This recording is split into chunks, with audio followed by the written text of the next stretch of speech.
17-year-old billionaire was bullied at school. What happened next was shocking. The piercing wail of sirens cut through the crisp autumn air as Garrett Jacobs sprinted across the hospital parking lot. His heart pounded in his chest, each breath burning in his lungs as he pushed himself harder, faster.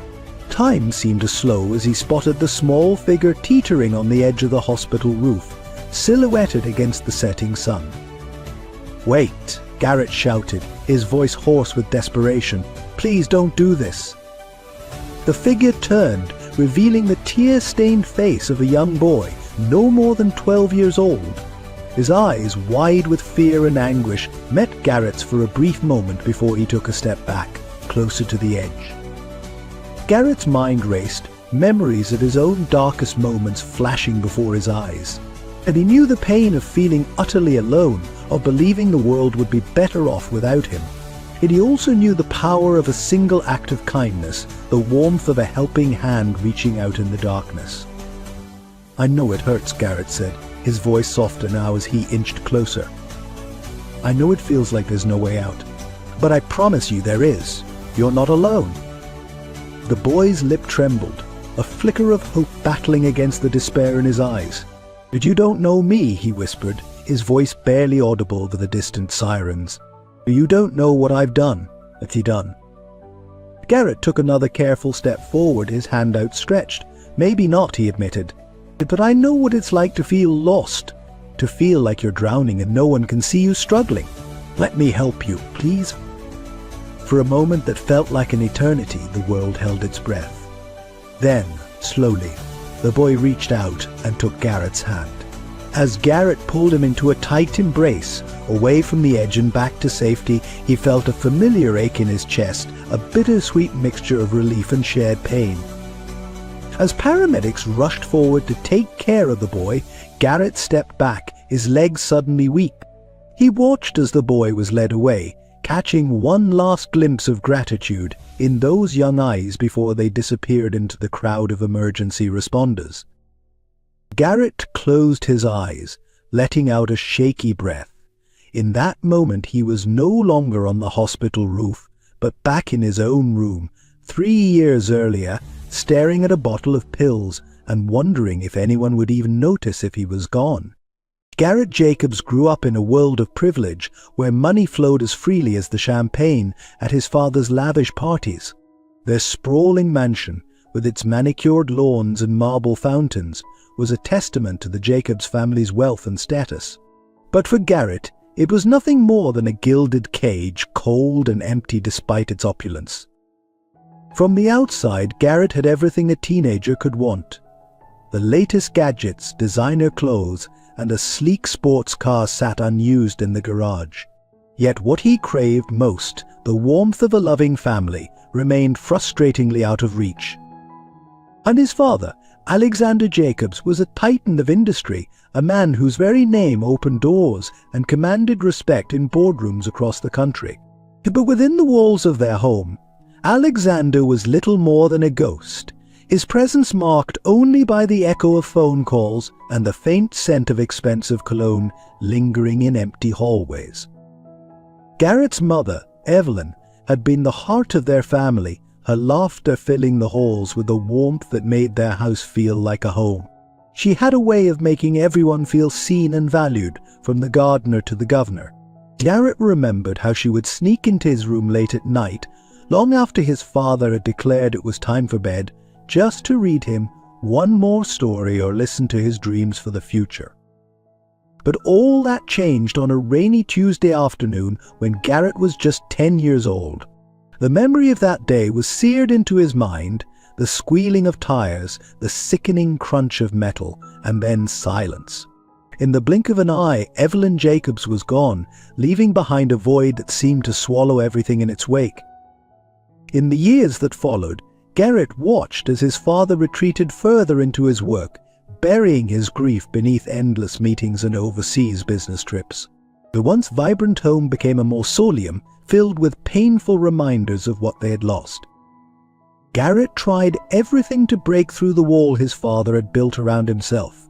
He threw himself into his studies, bringing home perfect report cards and trophies from debate competitions.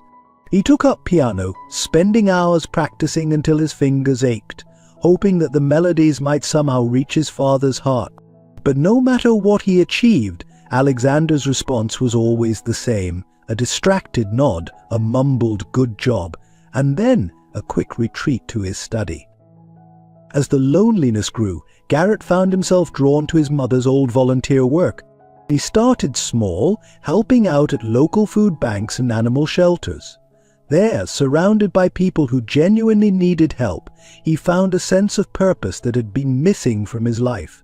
For a few hours each week, he wasn't Garrett Jacobs' heir to a fortune, but just Garrett, a pair of helping hands and a kind word for those who needed it most.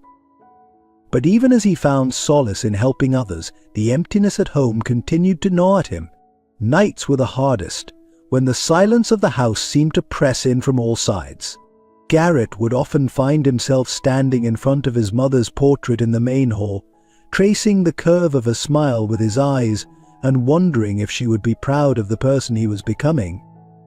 On his 16th birthday, Garrett woke to find a small, neatly wrapped package outside his door. His heart leapt, hope flaring in his chest. Had his father remembered? With trembling fingers, he tore open the wrapping to find a platinum credit card and a note in his father's crisp handwriting: "For whatever you need, Dad." The disappointment was crushing. Garrett stared at the card, this cold piece of plastic that was supposed to replace genuine care and affection. In that moment, something inside him hardened.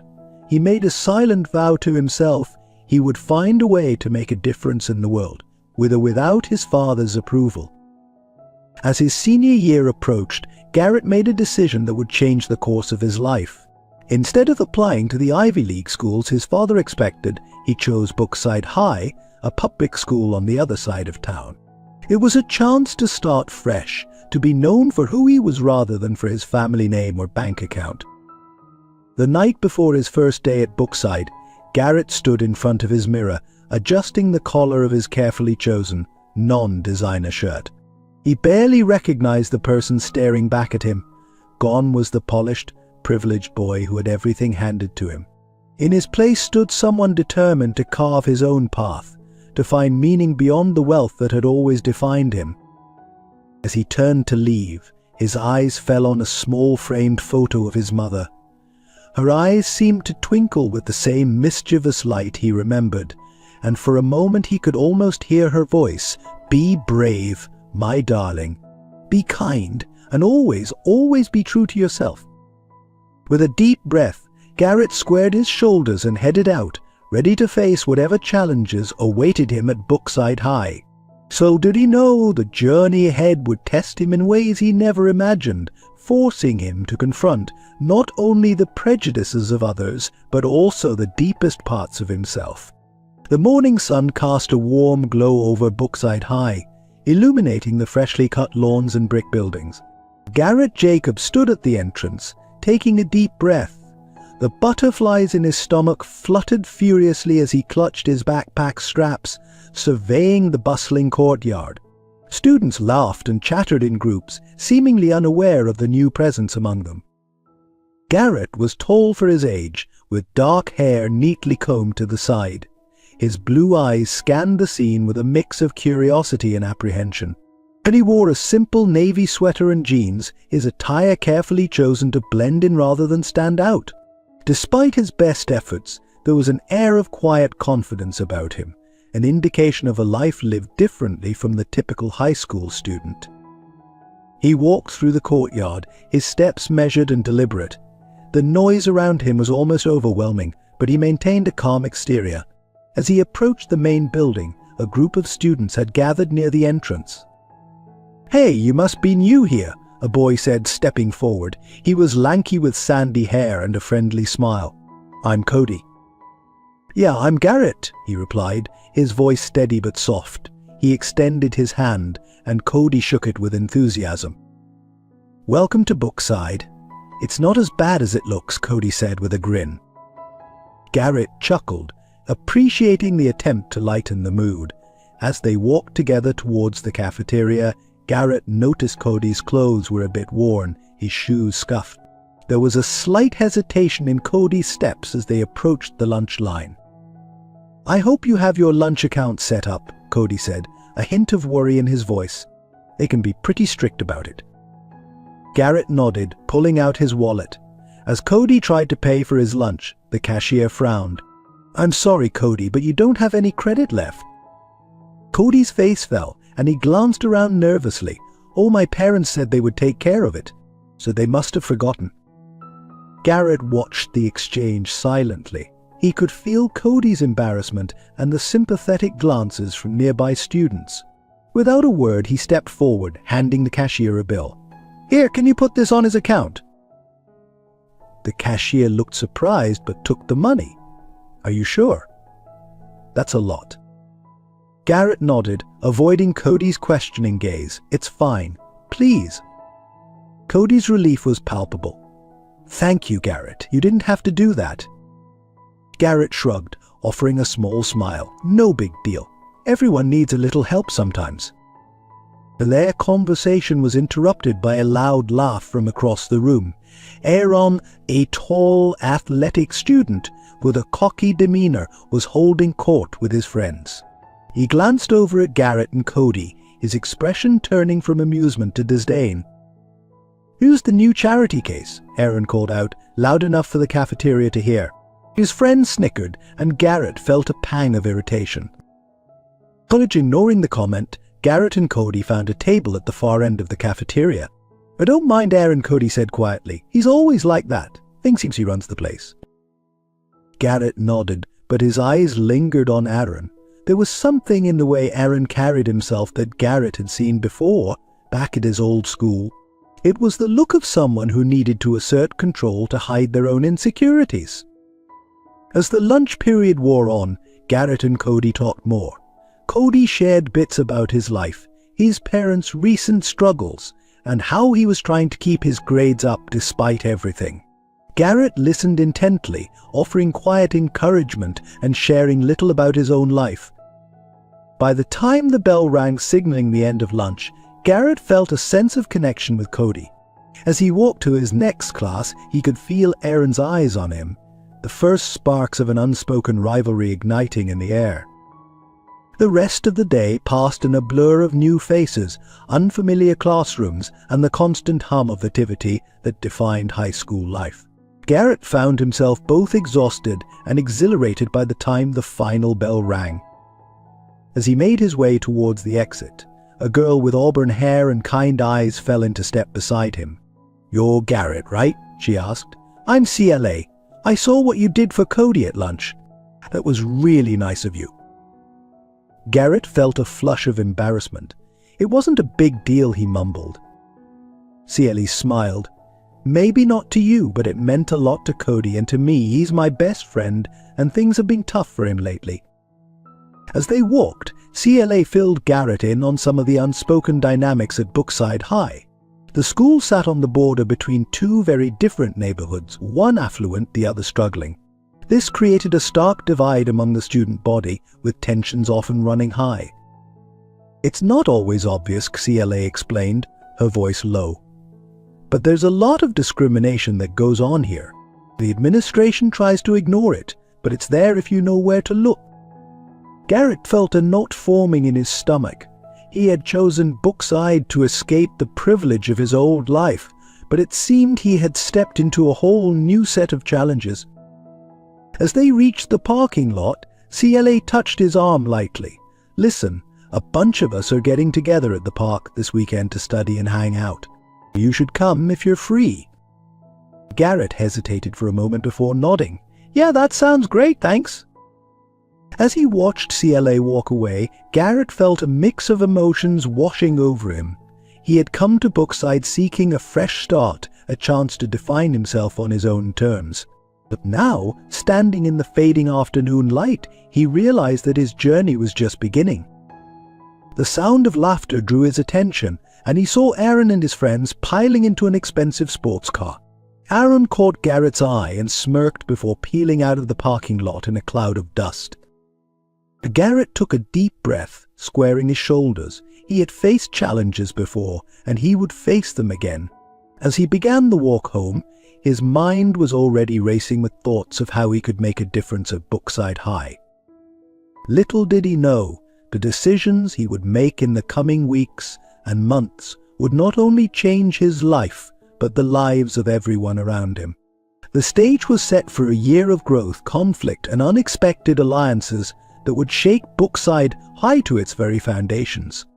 As Garrett settled into life at Brookside High, his reputation for kindness began to grow. It started small, almost imperceptibly, with little acts that most people wouldn't think twice about. He'd help someone pick up their dropped books, offer a pencil to a classmate who'd forgotten theirs, or stay behind after class to explain a difficult concept to a struggling student.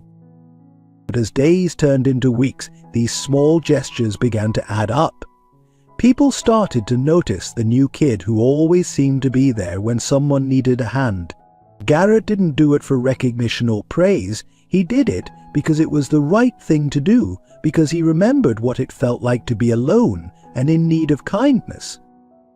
One particularly memorable incident occurred during a crowded passing period. Garrett noticed a freshman, small for his age, being jostled and pushed around by the surging crowd. Without hesitation, Garrett stepped in, using his taller frame to create a buffer around the younger student. As they navigated the hallway together, Garrett learned the boy's name was Tommy, and it was his first week at Brookside. "Thanks," Tommy said, his voice barely audible above the din of the hallway. "I thought I was going to get trampled." Garrett smiled warmly. "No problem. The first week can be tough. If you ever need help finding your way around, just let me know." From that day on, Tommy became a familiar face, often seeking Garrett out between classes or at lunch. It wasn't long before other freshmen started gravitating towards Garrett as well, seeing him as a safe harbor in the sometimes turbulent waters of high school. But Garrett's acts of kindness weren't limited to his fellow students. He noticed that Mrs. Henderson, the elderly librarian, often struggled to reach books on the higher shelves. Without being asked, Garrett began spending his free periods in the library, quietly restocking shelves and helping Mrs. Henderson with whatever task she needed. "You're a good boy, Garrett," Mrs. Henderson said one day, her eyes twinkling behind thick glasses. "Not many young people these days take the time to notice others' needs." Garrett felt a warmth spread through his chest at her words. It was moments like these that made him feel truly alive, truly himself.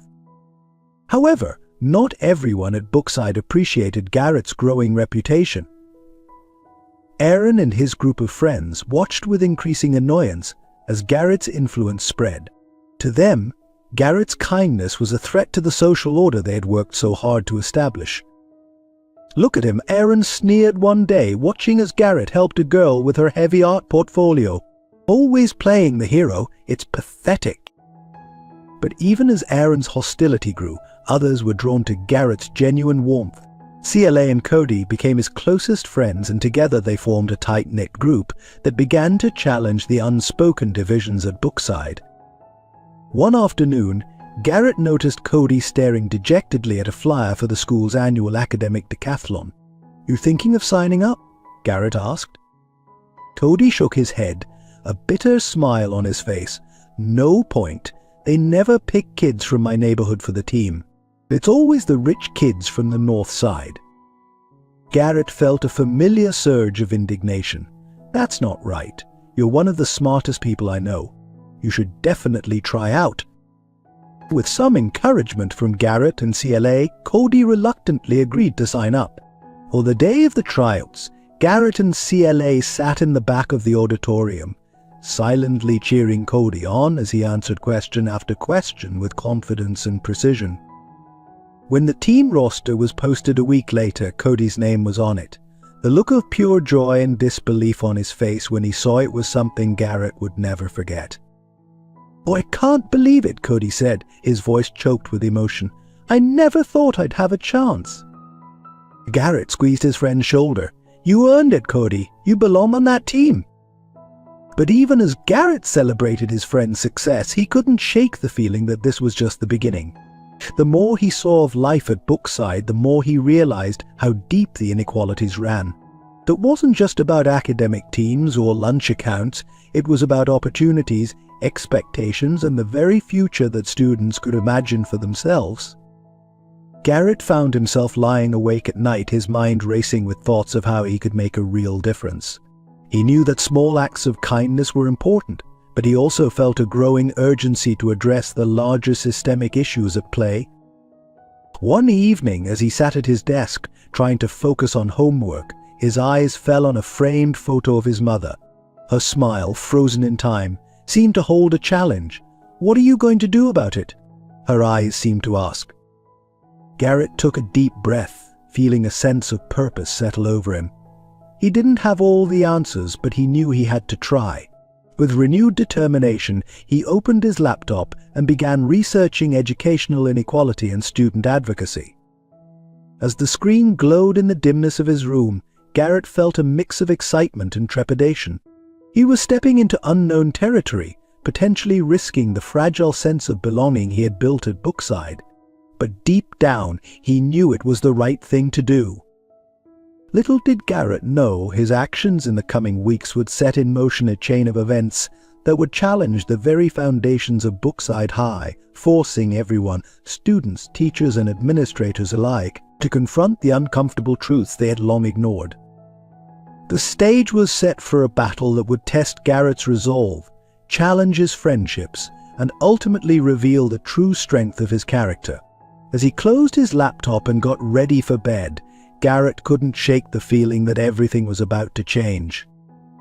If you've been captivated by Garrett's journey, don't miss out on future episodes. Hit that subscribe button now to stay updated on his inspiring story of courage and kindness at Brookside High.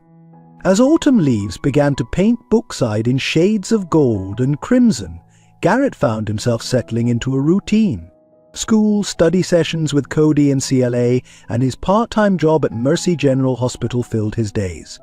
The hospital work had started as a requirement for his advanced biology class, but Garrett quickly discovered it offered much more than just academic credit. On a particularly chilly October evening, Garrett was making his rounds in the pediatric ward, delivering snacks and small comforts to the young patients. As he approached room 305, he heard a familiar voice that made him freeze in his tracks. "Come on, Lily, you need to eat something. Please, for me." The pleading tone was unmistakable. It was Aaron, the very same Aaron who had been making Garrett's life at Brookside a constant challenge. Curiosity overrode caution, and Garrett peeked around the doorframe. The sight that greeted him was so at odds with Aaron's public persona that Garrett had to blink to make sure he wasn't imagining things. Aaron, the cocky, self-assured bully of Brookside High, sat hunched over a hospital bed, gently coaxing a frail young girl to take a spoonful of soup. The girl, who couldn't have been more than 8 or 9, bore a striking resemblance to Aaron, the same sandy hair, the same stubborn set to her jaw. "I don't want it, Aaron," the girl Lily whined. "It tastes as yucky." Aaron's shoulders slumped, defeat etched in every line of his body. "I know, Lil, but you have to eat to get strong. Remember what the doctor said." It was at that moment that Aaron glanced up and locked eyes with Garrett. For a split second, naked fear flashed across Aaron's face, quickly replaced by his usual mask of hostility. "What are you doing here, Jacobs?" Aaron snarled, rising to his feet. "Come to spy on me." Garrett held up his hands in a placating gesture. "I work here part-time," he explained, gesturing to his volunteer badge. "I was just doing my rounds." Aaron's eyes narrowed suspiciously, but before he could respond, Lily's small voice piped up. "Who's that, Aaron? Is he your friend?" The question hung in the air, laden with an innocence that made both boys shift uncomfortably. Aaron opened his mouth, likely to deliver a scathing denial, but Garrett beat him to it. "I'm Garrett," he said, stepping fully into the room and addressing Lily directly. "I go to school with your brother, and I couldn't help but overhear that you're not too fond of the soup." Lily wrinkled her nose. "It's gross." Garrett nodded solemnly. "Hospital food can be pretty tough. But you know what? I think I might have something that could help." He reached into his cart and pulled out a small bottle of flavored syrup, a trick he'd learned from one of the nurses for making medicine more palatable. "How about we add a little magic to that soup?" Lily's eyes widened with interest, and even Aaron seemed to relax slightly, curiosity overtaking his initial hostility. With a theatrical flourish, Garrett added a few drops of the berry-flavored syrup to the soup, stirring it gently. "There we go. Want to give it a try now?" To everyone's surprise, Lily nodded eagerly. She took a tentative sip, and a smile broke across her pale face.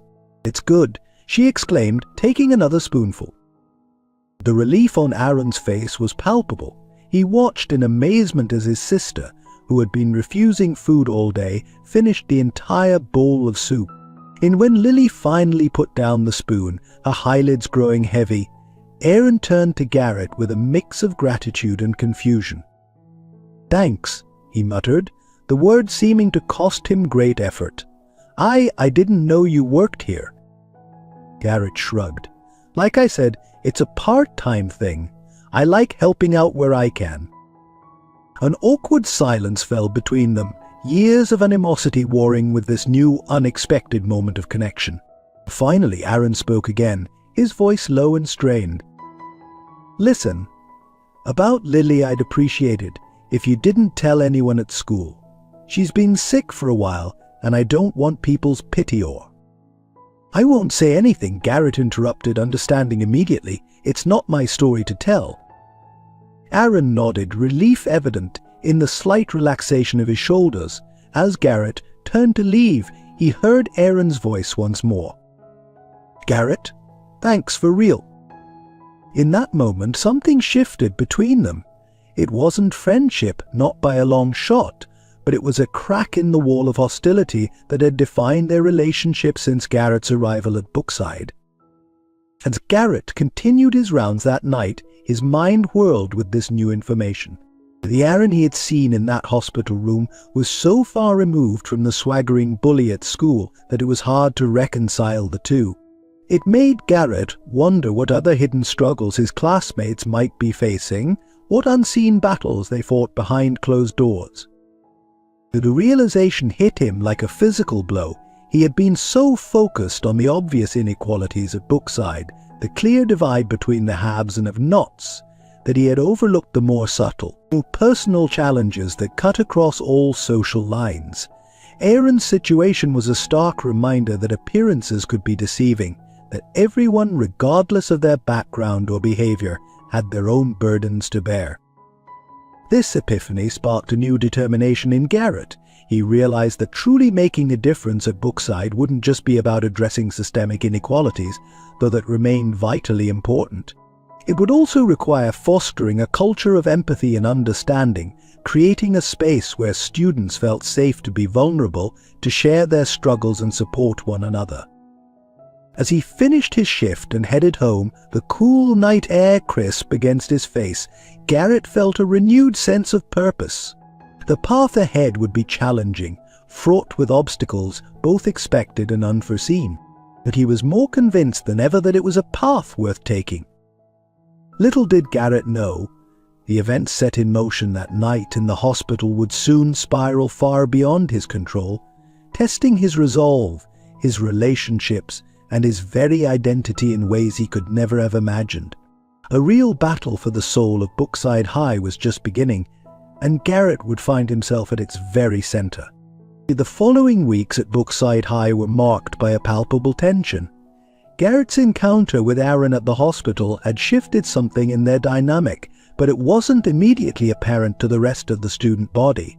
Yet on the surface, life continued as usual, classes droned on, homework piled up, and the social hierarchy remained seemingly intact. But beneath this veneer of normalcy, changes were brewing. Garrett found himself watching his classmates with new eyes, wondering what hidden struggles each of them might be facing. He noticed the dark circles under Jenny Thompson's eyes, how she always seemed to be yawning in first period. Was she working a night job to help support her family? He saw how Max Chen flinched whenever someone raised their voice, even in jest. what was happening in his home life.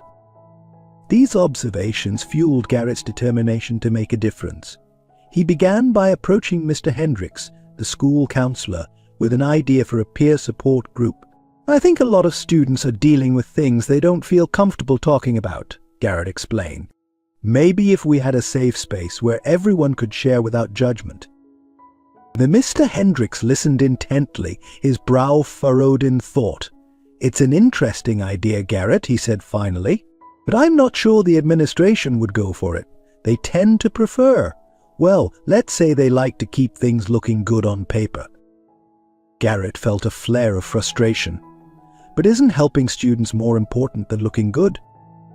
The counselor sighed, a weary sound that spoke volumes about the battles he'd fought and lost. In an ideal world, yes, but Brookside isn't an ideal world, Garrett. There are complexities you might not be aware of.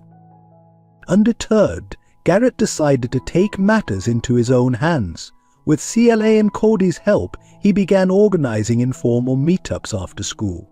They started small, just a handful of students gathering in the park to talk about their day, share concerns, and offer support. But word spread quickly, and soon their little group was growing.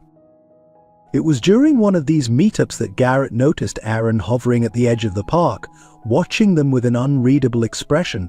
Their eyes met for a brief moment before Aaron turned and walked away. Garrett couldn't help but wonder if Aaron had been considering joining them. As their unofficial support group gained traction, Garrett began to see more clearly the deep-seated issues plaguing Brookside High. The divide between the affluent North Side students and those from the less privileged South Side was more than just an economic gap. It was a chasm of opportunity and expectation. He overheard a teacher advising a bright South Side student not to bother applying to top colleges because they don't usually accept kids from this neighborhood. He watched as North Side students were automatically placed in advanced classes, while equally capable South Side students were tracked into remedial courses. The injustice of it all made Garrett's blood boil. He started speaking up in class, challenging these assumptions and biases. When Mrs. Lawson, the English teacher, made a dismissive comment about those people not valuing education, Garrett couldn't stay silent. "With all due respect, Mrs. Lawson," he said, his voice steady despite his racing heart, "I think that's an unfair generalization. Many students from the South Side are just as dedicated to their education, but they face obstacles that others don't." The classroom fell silent, tension thick in the air. Mrs. Lawson's face flushed red. "Mr. Jacobs, I don't think you understand the realities of teaching in a school like this." "Maybe not," Garrett conceded, "but I do understand that every student deserves a fair chance. And right now, that's not happening at Brookside." The bell rang, cutting off any further discussion, but Garrett could feel the impact of his words rippling through the classroom. Some students looked at him with newfound respect, while others seemed uncomfortable, as if he'd given voice to something they'd long tried to ignore. As word of Garrett's confrontation spread, it sparked heated debates throughout the school. Some students rallied behind his message, emboldened to speak out about their own experiences of discrimination. Others, particularly those who benefited from the status quo, pushed back hard. Tension came to a head one afternoon when Garrett found his locker vandalized, crude words spray painted across it. "Go back to your mansion, rich boy." The sight hit him like a punch to the gut. He'd been so focused on helping others that he'd almost forgotten how his own privileged background set him apart. As he stood there, staring at the hateful message, he felt a presence beside him. It was Aaron, his face uncharacteristically serious. "This is messed up," Aaron said quietly. Garrett nodded, unable to find words. To his surprise, Aaron reached into his backpack and pulled out a rag and some cleaning solution. "Come on," Aaron said gruffly. "Let's clean this crap off." As they worked side by side to remove the graffiti, Garrett felt a strange mix of emotions. Anger at whoever had done this, gratitude for Aaron's unexpected help, and a renewed determination to fight for change at Brookside. "Why are you doing this?" Garrett asked as they finished cleaning. "I thought you hated me." Aaron was quiet for a long moment. "I don't hate you," he said finally. I don't know. Things are complicated." Garrett nodded, understanding the weight behind those words. "Yeah, they are." As they parted ways, Garrett couldn't shake the feeling that this incident marked a turning point. The battle lines at Brookside were being redrawn, and he was at the center of it all. The road ahead would be difficult, fraught with challenges he couldn't yet imagine. But looking at his now clean locker, Garrett felt a surge of hope. Change was possible. It wouldn't be easy, but nothing worth fighting forever was. Little did he know, the true test of his resolve was yet to come. The forces opposing change at Brookside were powerful and deeply entrenched. As Garrett prepared to take his fight to the next level, he would soon discover just how high the stakes really were, and how much he stood to lose in the process. The crisp autumn air had given way to winter's chill when the incident occurred that would change everything at Brookside High. It started innocently enough. Garrett was working his usual shift at the hospital, moving between rooms with his cart of supplies and snacks. He had just finished helping an elderly patient with her dinner when his phone buzzed insistently in his pocket. It was a text from "Cody, dude, you need to see this. N.O. Dow." Attached was a link to a video. Frowning, Garrett tapped on it, and his stomach dropped as the footage began to play. There he was in his volunteer uniform, carefully helping Lily, Aaron's sister, eat her soup. The camera panned to show Aaron, his usual bravado completely absent, looking vulnerable and scared as he watched his sister. Garrett's mind raced. Who had taken this? How had they known to be there? The video continued, showing Garrett and Aaron's conversation, the momentary truce between them evident in their body language. As the video ended, Garrett's phone exploded with notifications. The clip was going viral, spreading through Brookside High's social media networks like wildfire. Comments ranged from shock at seeing Aaron's softer side to admiration for Garrett's kindness, but overwhelmingly, there was a sense of fascination, as if a curtain had been pulled back, revealing a hidden world. Garrett's heart sank. He had promised Aaron he wouldn't tell anyone about Lily. Even though he hadn't been the one to share this information, he felt a crushing sense of guilt. He tried calling Aaron, but the call went straight to voicemail. The rest of his shift passed in a blur of anxiety. By the time Garrett left the hospital, the video had taken on a life of its own. The memes were already circulating, screenshots annotated with snarky comments and wild speculations. The next morning, Garrett arrived at school to find the atmosphere charged with tension. Whispers followed him down the hallway, and he could feel the weight of stares on his back. But it was nothing compared to the reaction Aaron faced. Garrett spotted him at his locker, surrounded by his usual group of friends. But something was off. The easy camaraderie was gone, replaced by an awkward tension. As Garrett watched, one of the guys clapped Aaron on the shoulder, a little too hard to be friendly. "So, tough guy," the friend sneered. "Got any other secret sob stories you've been hiding?" Aaron's face flushed red, a mix of embarrassment and anger. "Back off, Jake," he growled. But Jake wasn't done.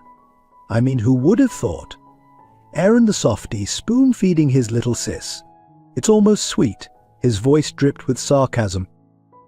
Before Aaron could respond, Garrett found himself stepping forward. "That's enough," he said firmly.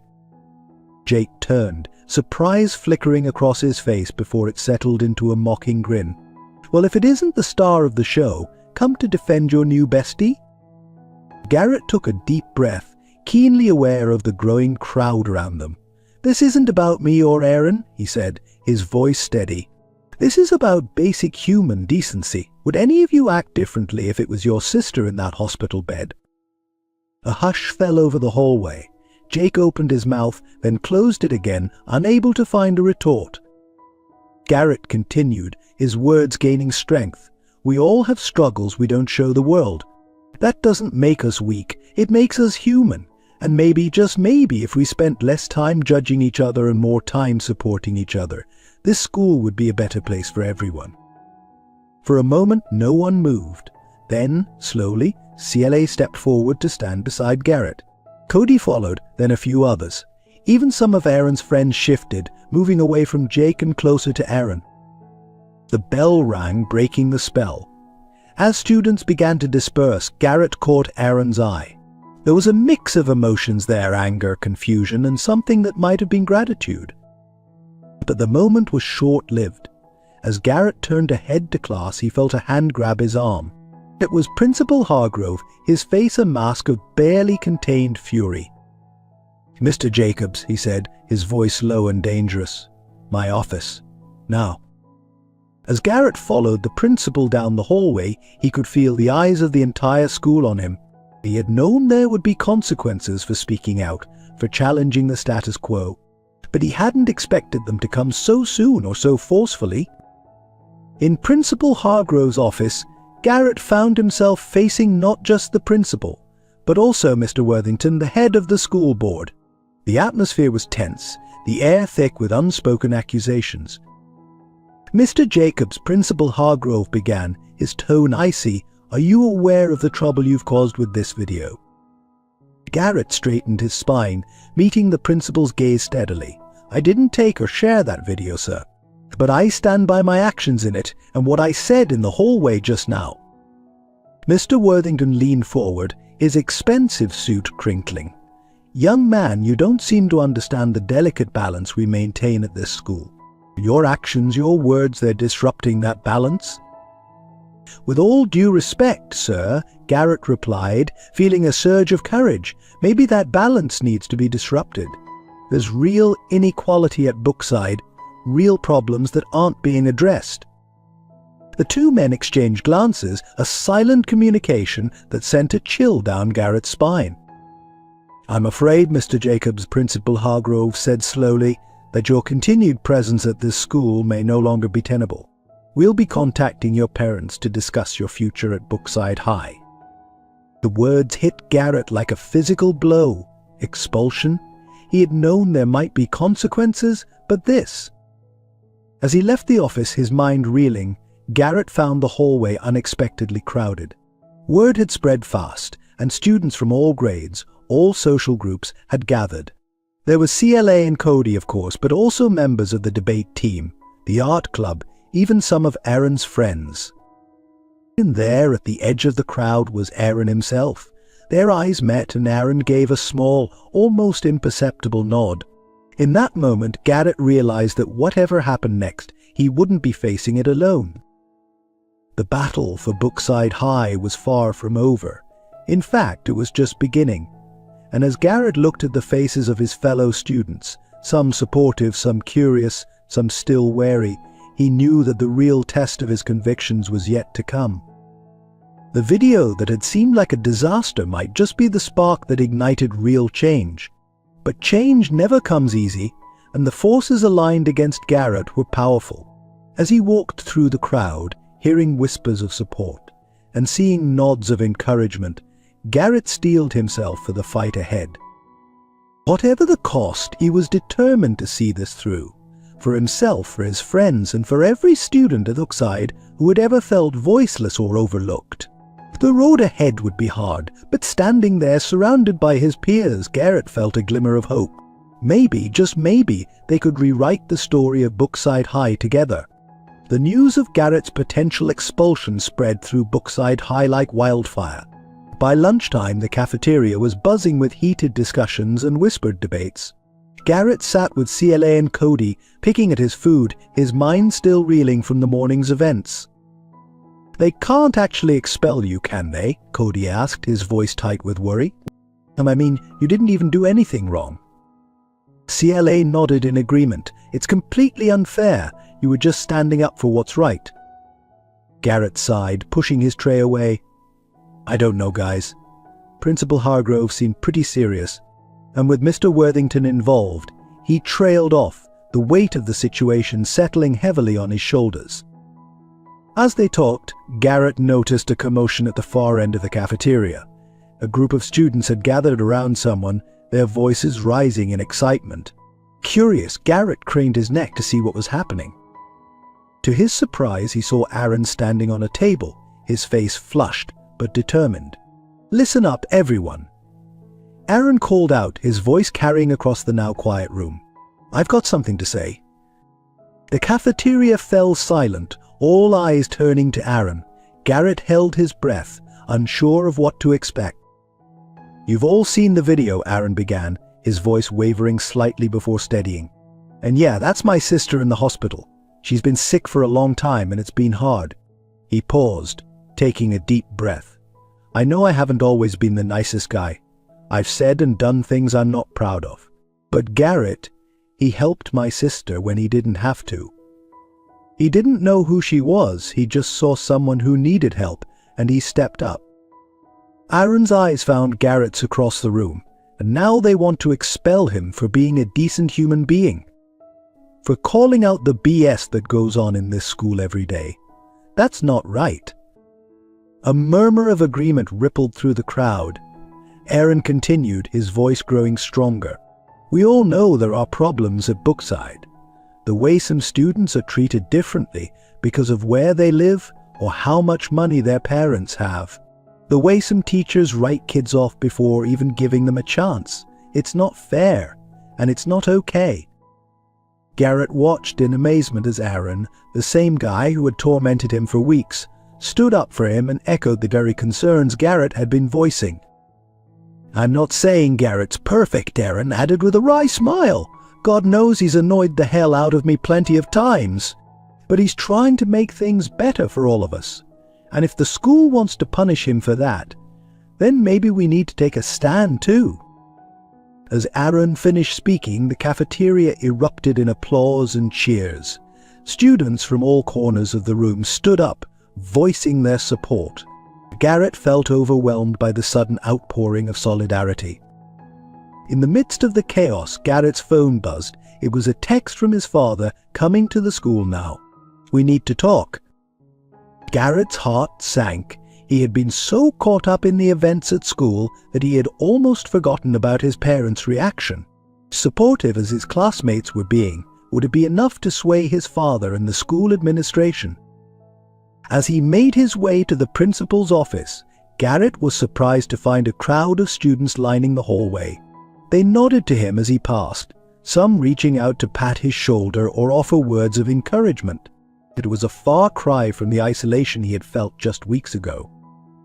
Outside the office, Garrett took a deep breath, steeling himself for what was to come. He could hear raised voices inside, his father's deep baritone contrasting with Principal Hargrove's clipped tones. With a final glance at his supportive classmates, Garrett knocked and entered the room. The scene inside was tense. His father, Alexander Jacobs, stood tall and imposing, his tailored suit a stark contrast to Principal Hargrove's rumpled appearance. Mr. Worthington sat behind the desk, his face a mask of careful neutrality. "Ah, Garrett," Principal Hargrove said, his voice strained. "Please have a seat." As Garrett sat down, his father turned to him, his expression unreadable. "Son, I've been hearing some interesting things about your activities here at Brookside." Garrett swallowed hard, preparing to defend himself. But before he could speak, his father continued, "I have to say I'm surprised. And proud." The word hung in the air, so unexpected that for a moment Garrett wasn't sure he had heard correctly. "Proud?" he echoed. Alexander Jacobs nodded, a small smile tugging at the corners of his mouth. "You've been standing up for what you believe in, fighting for others, even when it puts you at risk. That takes courage, Garrett. The kind of courage your mother always had." The mention of his mother sent a jolt through Garrett. It had been so long since his father had spoken of her. Mr. Jacobs turned to face Principal Hargrove and Mr. Worthington, his expression hardening. "Now, gentlemen, I understand you've been considering expelling my son for his actions. I'd strongly advise against that course of action." Principal Hargrove sputtered, "Mr. Jacobs, you have to understand the disruption this has caused." "Disruption?" Alexander interrupted, his voice sharp. "From what I've seen and heard, my son has been addressing real issues that have been ignored for far too long. If anything, this school should be thanking him for bringing these problems to light." Mr. Worthington leaned forward, his tone conciliatory. "Mr. Jacobs, we appreciate your perspective, But there are complexities here that... "Oh, I'm well aware of the complexities," Alexander cut in. "In fact, I've been doing some research of my own. Did you know that the disparities in resource allocation between students from different neighborhoods could be grounds for a civil rights investigation?" The color drained from Principal Hargrove's face. Mr. Worthington's carefully neutral expression slipped, revealing a flash of panic. Alexander continued, his voice level but filled with underlying steel. "Gentlemen, I suggest we look at this situation not as a problem to be silenced, but as an opportunity to make real, positive changes at Brookside High. Changes that are long overdue." As the adults continued to talk, hammering out the beginnings of a plan to address the inequalities at Brookside, Garrett sat in stunned silence. He had never seen this side of his father before, the passionate advocate, the man willing to stand up against injustice. When the meeting finally ended, Garrett and his father walked out of the office together. The hallway was still lined with students, waiting to hear the outcome.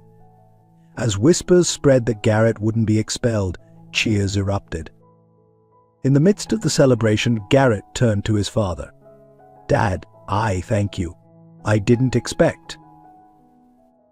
Alexander placed a hand on Garrett's shoulder, his eyes shining with an emotion Garrett couldn't quite name. "But you reminded me of something important today, son. Something your mother always believed in, that one person really can make a difference." As they made their way through the crowd of jubilant students, Garrett felt a sense of hope and possibility that he hadn't experienced in years. The battle for equality at Brookside was far from over, but for the first time it felt like real change was within reach.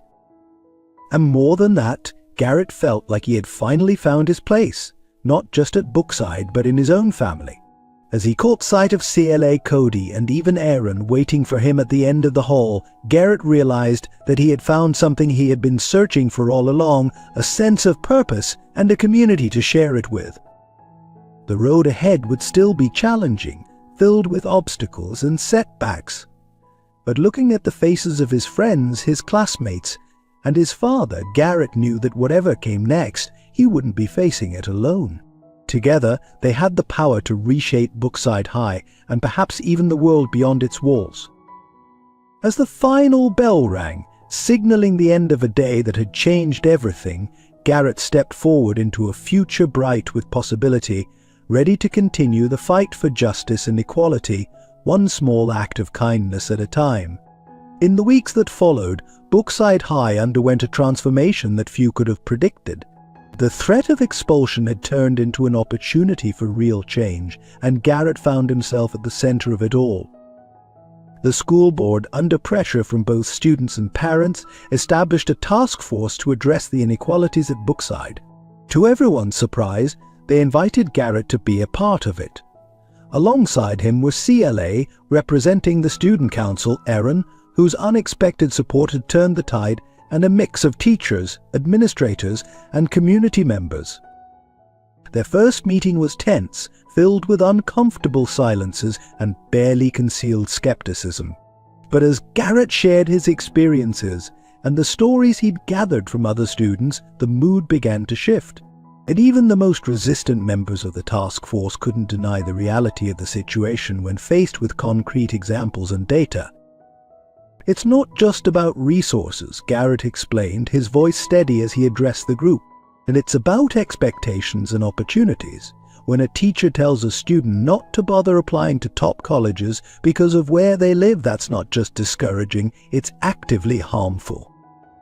CLA chimed in, presenting a survey she'd conducted among students. Over 70% of students from the South Side reported feeling that teachers had lower expectations for them compared to their North Side peers, she said, her usual cheerful demeanor replaced by a serious, determined expression. The task force meetings became a regular part of Garrett's routine, squeezing in between classes his hospital volunteering and the informal student support group that had continued to grow. It was exhausting, but Garrett felt more alive than he had in years. At home, things were changing too. His father, true to his word in the principal's office, had become more present and engaged. They started having dinner together most nights, talking about Garrett's day and the progress at school. Sometimes they even shared memories of his mother, her passion for justice and equality shining through in the stories Alexander told. One evening, as they cleared the dinner table, Alexander paused, a wistful smile on his face. "You know, Garrett, your mother would be so proud of you. She always believed in fighting for what's right, no matter the cost." Garrett felt a lump form in his throat. "I wish she could see this," he said softly. Alexander squeezed his son's shoulder. "She can, in a way. Through you. You're carrying on her legacy, son." The changes at Brookside weren't without challenges. Some teachers resisted the new initiatives, clinging to old biases and practices. A vocal minority of parents complained about lowering standards when advanced classes were opened up to more students, based on aptitude rather than zip code. But for every setback, there seemed to be 2 steps forward.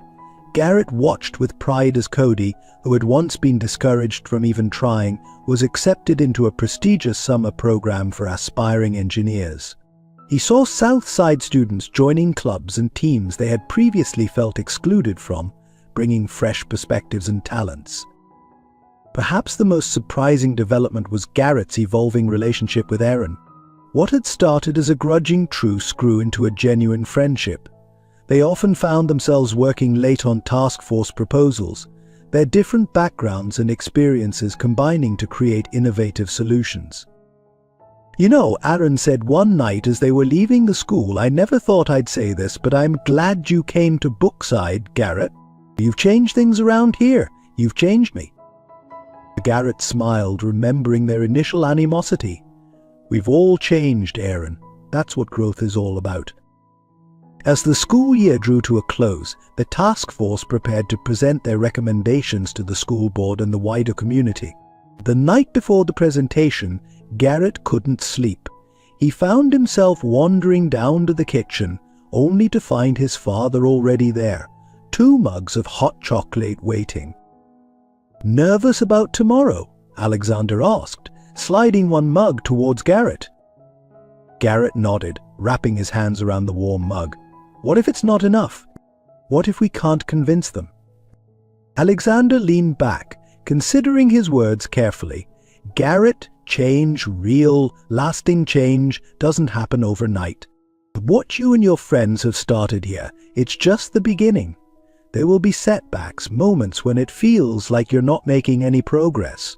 But every small victory, every mind you change, every life you impact, that's what matters." As Garrett sipped his hot chocolate, he felt a sense of calm settle over him. His father was right. This wasn't the end of the journey, it was just the beginning. The next day, as Garrett stood before the packed auditorium, students, teachers, parents, and community members all waiting to hear the task force's proposals, he felt a mix of nervousness and excitement. He caught sight of CLA and Cody in the front row, giving him encouraging thumbs up. Aaron stood beside him on the stage, ready to present his part of the plan. Taking a deep breath, Garrett began to speak. "A few months ago, I stood in this same auditorium and talked about the inequalities at Brookside High. Today we're here to talk about solutions.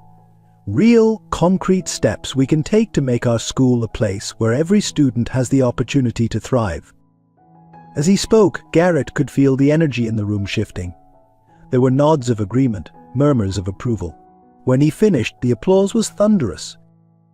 In that moment, looking out at the sea of faces, some familiar, some new, all united in the hope for a better future, Garrett realized something profound. The journey he had begun on that first day at Brookside, driven by a desire to escape his own privilege and make a difference, had become something much bigger than himself. It had become a movement, a collective effort to create change not just in one school, but in the entire community. And as Garrett stepped back to let the next speaker take the podium, he knew that whatever challenges lay ahead, they would face them together. The story of Brookside High was far from over. In fact, in many ways, it was just beginning.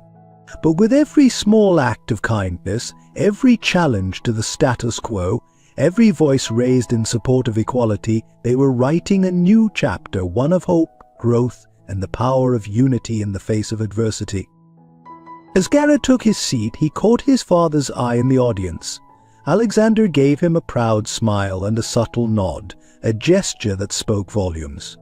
In that moment, Garrett felt a connection not just to his present and future, but to his past, to the mother he had lost, whose spirit of justice lived on through him. The road ahead would be long, but looking around at the faces of his friends, his classmates, his community, Garrett knew that together they could overcome any obstacle. The story of Brookside High, their story, was just beginning, and the possibilities were endless. If you've been moved by Garrett's journey and the transformation at Brookside High, we'd love to hear from you. So leave a comment with the number 1 to let us know you enjoyed this story and would like to hear more inspiring tales of change and personal growth. Your feedback helps us continue to bring you stories that matter. As the summer sun beat down on Brookside, the echoes of change reverberated through the community. The task force's recommendations had been met with overwhelming approval, and the school board had pledged to implement a series of reforms over the coming year. But for Garrett and his friends, the work was far from over. With school out for the summer, they turned their attention to the wider community. The inequalities they had uncovered at Brookside were, after all, just symptoms of larger systemic issues. Garrett, CLA, Cody, and Aaron found themselves diving headfirst into community organizing, determined to keep the momentum going. Their first project was a series of town hall meetings designed to bring together residents from both sides of Brookside to discuss the challenges facing their community. The first meeting was tense, with old prejudices and resentments bubbling to the surface. But as people began to share their stories of struggle, of hope, of shared dreams for their children, the atmosphere slowly began to change. "I never realized," one Northside resident admitted, her voice thick with emotion, "that families on the South Side were dealing with so much. We're all just trying to give our kids the best chance we can." It was moments like these that kept Garrett going, even when the work felt overwhelming. Every mind changed, every connection made, felt like a step towards the future they were fighting for. As the summer progressed, their initiatives expanded. Cody spearheaded a mentorship program, pairing high school students with younger kids from underprivileged backgrounds. CLA organized a series of workshops on college applications and financial aid, open to all students but with a focus on reaching those who might not have access to such resources at home. Aaron, much to everyone's surprise, turned out to have a knack for fundraising. He used his connections in the Northside community to secure donations for after-school programs and resources for students in need. "It's the least I can do," he said when Garrett expressed amazement at his dedication. "I've got a lot to make up for." Garrett found himself splitting his time between various projects, from volunteering at the hospital to helping organize a community cleanup day that brought together residents from all parts of town. It was exhausting work, but deeply fulfilling. One sweltering afternoon, as Garrett and his friends were taking a well-deserved break in the park, CLA broached a subject they'd all been avoiding. "So," she said, twirling a blade of grass between her fingers, "senior year's coming up. Have you guys thought about what comes after?" A heavy silence fell over the group. They'd been so focused on their work in the community that the future beyond high school seemed almost unreal. Cody was the first to speak up. "I've been looking at engineering programs," he said, a hint of pride in his voice. "That summer program really opened my eyes to what's possible." Aaron nodded. "That's great, man. I've been thinking about pre-law, actually. Figure if we want to change the system, might as well learn how it works from the inside." CLA beamed. "Journalism for me. Someone's got to tell these stories, right?" They all turned to Garrett, who had remained quiet. He took a deep breath, feeling the weight of their expectations. I'm not sure yet," he admitted. "Part of me wants to stay here to keep working on what we've started. But another part wants to see what else is out there." CLA finished for him, her expression understanding. Garrett nodded, relieved that she understood. Yeah, I feel like there's so much more to learn, so many other communities facing similar challenges. But the thought of leaving Brookside, leaving all of this, he gestured around at their friends, at the town they'd worked so hard to change. Aram clapped him on the shoulder. Whatever you decide, man, you know we've got your back. This thing we've started, it's bigger than any one of us now. As the conversation flowed around him, Garrett found his mind wandering to the future. He thought about his mother, about the legacy she'd left behind. He thought about his father, and the unexpected bond they'd forged over the past year. And he thought about Brookside, not just the school, but the entire community that had become so much more than just a place to live. Later that evening, as Garrett sat on the porch swing at home, his father joined him. They sat in comfortable silence for a while, watching the sunset paint the sky in brilliant hues of orange and pink. "You've got a big decision ahead of you," Alexander said finally, his voice gentle. Garrett nodded, not surprised that his father had sensed his inner turmoil. "I don't know what to do, Dad. There's so much more work to be done here, but the world is big and you want to see more of it," Alexander finished. He smiled, a hint of sadness in his eyes. "Your mother was the same way. She believed that to really make a difference you had to expand your horizons, learn from different people and places." Garrett looked at his father, surprised. "I didn't know that about her." Alexander nodded. "She traveled a lot before we settled down here. Said it gave her perspective, made her a better advocate for change." He turned to face Garrett fully. "Son, whatever you decide, know that I'm proud of you. And know that the work you've done here, the changes you've sparked, they won't disappear just because you go off to college." As the stars began to appear in the darkening sky, Garrett felt a sense of peace settle over him. The decision about his future was still looming, but somehow it didn't seem quite as daunting anymore. The summer continued, a whirlwind of activity and change. Garrett and his friends threw themselves into their work with renewed vigor, knowing that their time together might be limited. They organized a back-to-school drive that provided supplies for hundreds of students in need, set up a community garden in a previously neglected lot, and even managed to convince the town council to allocate funds for a youth center that would serve all of Brookside. As August drew to a close and the new school year loomed, Garrett found himself standing once again at the entrance to Brookside High. But this time, instead of nervousness, he felt a sense of pride and accomplishment. The building looked the same, but Garrett knew that inside, things were different. New programs were in place, teachers had undergone sensitivity training, and students from all backgrounds were being encouraged to reach for their full potential. As he watched the stream of students entering the building, friends greeting each other, nervous freshmen looking around in awe, seniors striding in with confidence, Garrett realized something profound. The story of Brookside wasn't just about him, or even about his group of friends. It was about an entire community coming together to create change. Whatever the future held, whether he stayed close to home or ventured out into the wider world, Garrett knew that the lessons he'd learned at Brookside would stay with him forever.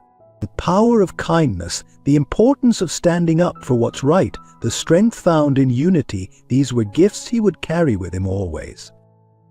As the bell rang, signaling the start of a new year full of possibilities, Garrett took a deep breath and stepped forward. The journey wasn't over. In many ways, it was just beginning, but with the support of his friends, his family, and an entire community behind him, Garrett felt ready to face whatever challenges lay ahead. The story of Brookside High and of Garrett Jacobs was far from over. But one thing was certain: it was a story of hope, of transformation, and of the incredible power of individuals coming together to create lasting change. As the leaves began to turn and the crisp autumn air settled over Brookside, Garrett found himself facing a new set of challenges. The reforms at the high school were well underway, but as with any significant change, there were growing pains. One chilly morning, Garrett arrived at school to find a small group of protesters gathered outside the main entrance. They were mostly parents from the north side, holding signs that read "Maintain our standards and quality education, not quarters." Garrett's heart sank as he approached. He had known there would be resistance to the changes, but seeing it so blatantly was displayed was disheartening.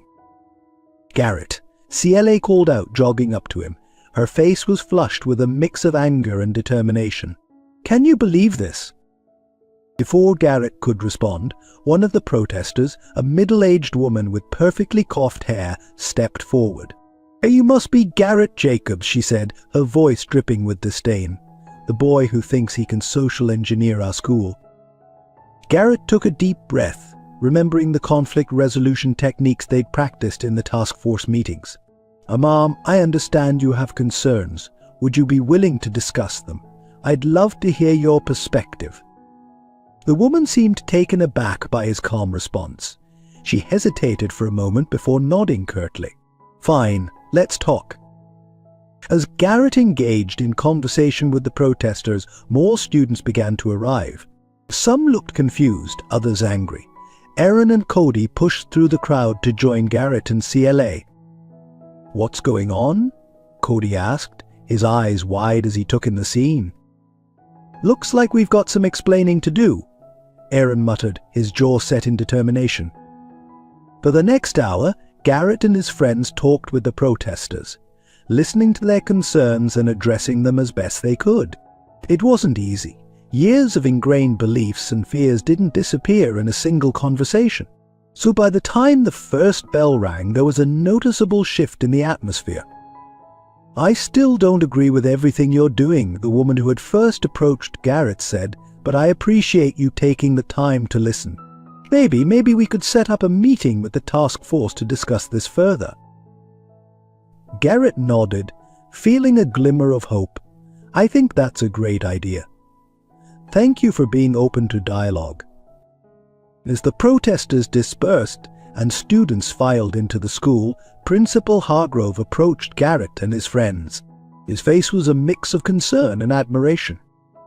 "That was quite impressive, Mr. Jacobs," he said. "I must admit, when I saw the protesters, I feared the worst. But you handled it with remarkable maturity." Garrett shrugged, feeling slightly embarrassed by the praise. "We're all part of this community, sir. The only way forward is through understanding and cooperation." Principal Hargrove nodded thoughtfully. "Indeed. Well, I believe you've all missed first period, but under the circumstances, I think we can excuse that. Carry on." As they walked to their next class, CLA nudged Garrett playfully. "Look at you, Mr. Diplomat. Who would have thought the new kid would end up teaching us all about community building?" Garrett chuckled, but there was a hint of melancholy in his smile. "I just wish it was always this easy. One conversation doesn't fix everything." "No," Aaron agreed, his voice uncharacteristically serious. "But it's a start, and that's something." The rest of the day passed in a blur of classes and conversations. News of the morning's events had spread quickly, and Garrett found himself fielding questions and concerns from students and teachers alike. It was exhausting but exhilarating at the same time. That evening, as Garrett sat at his desk trying to focus on homework, his phone buzzed with a news alert. His heart skipped a beat as he read the headline, "Local Teens Education Reform Efforts Gain National Attention." The article detailed the changes at Brookside High and the broader community initiatives Garrett and his friends had spearheaded. It was largely positive, praising their efforts to address systemic inequalities. But it also mentioned the morning's protest and hinted at the challenges still to come. As Garrett read, he felt a mix of pride and trepidation. The national attention was validating, but it also raised the stakes. Eyes were on Brookside now, watching to see if their experiment in educational equity would succeed or fail. A soft knock on his door interrupted his thoughts. His father entered, holding a tablet with the same article pulled up. "Quite a write-up," Alexander said, sitting on the edge of Garrett's bed. "How are you feeling about all this?" Garrett sighed, running a hand through his hair. "Honestly, I'm not sure. It's amazing to see our work recognized, but it also feels like the pressure's really on now. What if we can't live up to expectations?" Alexander was quiet for a moment, considering his words carefully. "Garrett, do you remember what I told you the night before you presented the task force's recommendations?" Garrett nodded. You said that real change doesn't happen overnight. Exactly, Alexander smiled. This article, the national attention, it's just one more step in the journey. There will be setbacks and challenges, but what matters is that you keep moving forward. And as his father spoke, Garrett felt some of the tension leave his shoulders. He was right.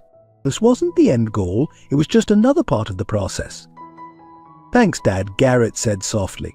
I'm really glad you're here for all this. Alexander's eyes misted slightly. I'm just sorry it took me so long to really be present. Your mother would be so proud of you, Garrett. I hope you know that. As his father left the room, Garrett turned back to his computer. Instead of returning to his homework, he opened a new document and began to type. And if people were going to be watching Bookside, then maybe it was time to share their story more widely. He worked late into the night, pouring out his experiences, the challenges they'd faced, and the lessons they'd learned. It wasn't a polished piece, but it was honest and heartfelt. Just before midnight, Garrett's phone buzzed again. It was a group text from CLA. Emergency meeting tomorrow before school. Student council wants to talk about the article and next steps. You in? Garrett smiled as he typed his reply, absolutely. See you in the morning. As he finally crawled into bed, exhausted but energized, Garrett realized something. The story of Bookside High wasn't just about education reform anymore. It had become a testament to the power of youth activism, to the possibility of bridging divides and creating real, lasting change. Whatever challenges lay ahead, and he knew there would be many, Garrett felt ready to face them. With his friends by his side and a community rallying behind them, anything seemed possible. The autumn wind whistled outside his window, carrying with it the promise of change and the excitement of new beginnings. As Garrett drifted off to sleep, he couldn't help but feel that they were on the brink of something truly transformative. The real work was just beginning, and he couldn't wait to see where it would lead. As winter descended on Bookside, bringing with it a blanket of snow and a chill that seemed to seep into the very bones of the town, Garrett and his friends found themselves facing their most significant challenge yet. The national attention brought by the news article had been a double-edged sword. While it had brought support and resources from unexpected quarters, it had also intensified the scrutiny on their efforts. Every success was celebrated, but every setback was magnified tenfold.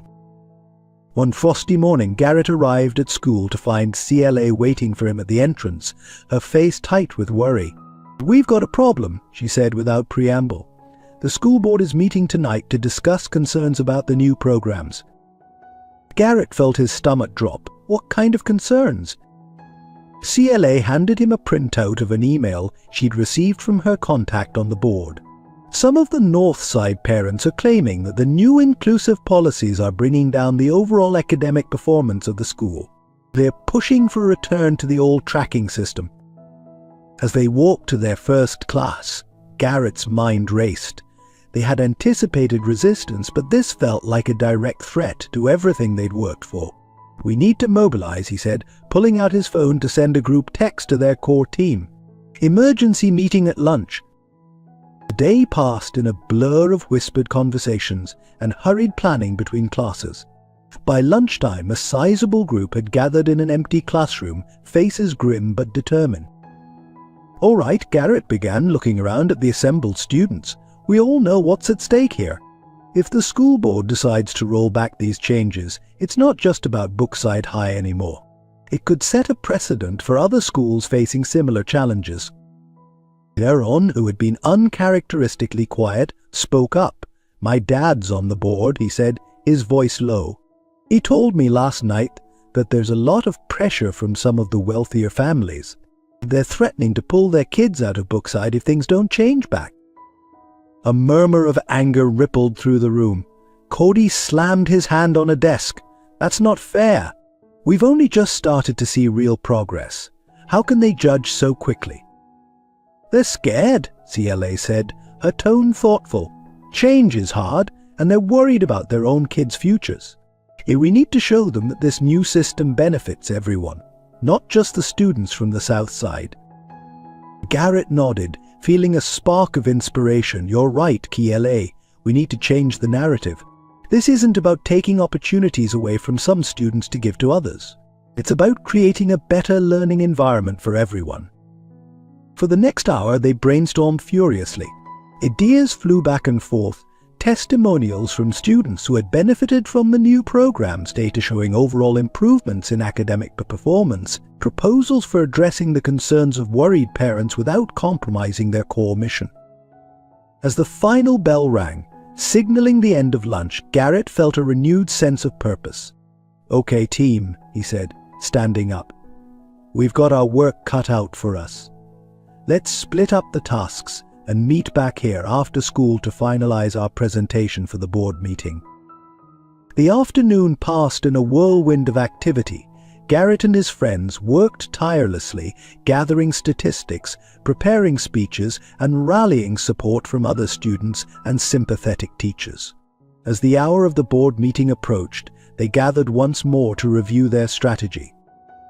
"Remember," Garrett said, looking each of his friends in the eye, "no matter what happens in there, we've already accomplished so much. We've started a conversation that can't be silenced. We've shown what's possible when a community comes together. Whatever the board decides, that doesn't change." They nodded, drawing strength from his words and from each other.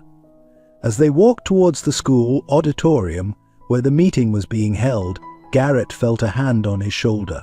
He turned to see his father standing there, a proud smile on his face. "I thought you could use some extra support," Alexander said. "I've been making some calls. There are people here tonight who want to hear what you have to say." Garrett felt a lump form in his throat. "Thanks, Dad," he managed, before being swept into the auditorium by the crowd of students, parents, and community members flooding in. The meeting was tense from the start. Board members shifted uncomfortably as they faced the packed room. Garrett could see the lines drawn: clearly affluent North Side parents on one side, South Side families and students on the other, with a small but vocal group of supporters from both sides scattered throughout. As the board chair called the meeting to order, Garrett took a deep breath. This was it, the moment they'd been working towards for months. He stood up, feeling the eyes of the entire room on him. "Members of the board, fellow students, parents, and community members," he began, his voice steady despite the butterflies in his stomach. "We're here tonight because Brookside High is at a crossroads. The changes we've implemented over the past year have been challenging, I won't deny that. But they've also been transformative." For the next 20 minutes, Garrett and his friends presented their case. They shared stories of students whose lives had been changed by the new programs, data showing improvements in overall academic performance, and testimonials from teachers who had seen a renewed engagement in their classrooms. CLA spoke passionately about the importance of diverse perspectives in education. Cody presented a detailed analysis of how the new system was actually better preparing all students for the challenges of college and the workforce. Aaron, in a move that visibly shocked his father, stood up and spoke about how his own prejudices had been challenged and changed through this process. As they concluded their presentation, the room erupted in applause. Even some of the skeptical board members looked thoughtful, but Garrett knew the battle wasn't over yet. The board opened the floor for public comments, and for the next 2 hours, they listened as community members voiced their opinions. There were heated arguments and emotional pleas on both sides. Through it all, Garrett and his friends sat quietly, responding respectfully when addressed, but otherwise letting the community have its say. Finally, as the clock ticked past midnight, the board chair called for a vote. The tension in the room was palpable as each member cast their ballot. Garrett held his breath, feeling CLA's hand gripping as tightly. By a vote of 4-3, the chair announced, her voice echoing in the silent room, the board has decided to continue with the current programs, with a full review to be conducted at the end of the school year. The auditorium exploded in a mix of cheers and disappointed murmurs. Garrett felt a wave of relief wash over him, but he knew this wasn't an outright victory. They had bought time, nothing more. As the crowd began to disperse, Garrett found himself surrounded by his friends, all talking excitedly at once. But over their shoulders he caught sight of a group of Northside parents, their faces a mix of anger and fear. This fight was far from over. Later that night, as Garrett lay in bed replaying the events of the evening, his phone buzzed with a text from an unknown number. It was a simple message, but one that sent a chill down his spine. "This isn't over, Jacobs. You can't change the way things are meant to be." Garrett stared at the screen, a mix of determination and apprehension settling in his gut. They had won a battle, but the war for the soul of Brookside High, and perhaps for the future of education itself, was just beginning. As he drifted off to sleep, Garrett knew that the real challenges lay ahead, but with his friends by his side and a community rallying behind them, he felt ready to face whatever came next. The winter wind howled outside, a reminder of the storms yet to come, but inside Garrett felt a warmth that no chill could touch, the warmth of purpose, of friendship, and of the knowledge that they were fighting for something truly important. Tomorrow would bring new challenges, but also new opportunities to create lasting change. And Garrett was ready for it all. As the winter frost gave way to the first tentative blooms of spring, Garrett found himself grappling with a new and unexpected challenge. The anonymous text he had received on the night of the school board meeting wasn't an isolated incident. Over the past few months, a series of subtle threats and acts of vandalism had plagued the school, creating an atmosphere of tension and fear. One crisp morning, Garrett arrived at Brookside High to find the main entrance plastered with flyers. Bold red letters screamed, "Restore our school's legacy and equality excellence." His heart sank as he saw students crowding around, whispering and pointing. "This is getting out of hand," CLA said, appearing at his side and ripping down one of the flyers. Her face was a mix of anger and concern. "We need to do something, Garrett. People are scared." Garrett nodded, his mind racing. "Call an emergency meeting. Library lunch period. Spread the word, but keep it quiet. We need to be smart about this." As he made his way through the school, Garrett couldn't help but notice the changed atmosphere. Students who had once been vocal supporters of the reforms now walked with their heads down, avoiding eye contact. Even some of the teachers seemed hesitant to engage, their smiles strained and conversations clipped. The anonymous threats had done their job, sowing seeds of doubt and fear throughout the Brookside community. Garrett felt a heavy weight settle on his shoulders. They had come so far, fought so hard. How could they let it all slip away now? When lunchtime arrived, Garrett was surprised to see not just their core group, but dozens of students packed into the library's study room. Faces both familiar and new looked to him expectantly, a mix of determination and apprehension in their eyes. "Thanks for coming," Garrett began, his voice low but firm. "I know everyone's worried about what's been happening. The threats, the vandalism, the fear-mongering, it's not okay, and we're not going to stand for it." A murmur of agreement rippled through the crowd. Cody stepped forward, his usually cheerful face serious. "We've been compiling evidence," he said, holding up a thick folder. "Every incident, every threat. We're building a case." "But it's not just about catching the perpetrators," CLA added. "We need to address the root of the problem. The fear and misinformation that's driving this backlash." Aaron, who had been uncharacteristically quiet lately, spoke up. "My dad, he's been getting pressure from some of his old friends.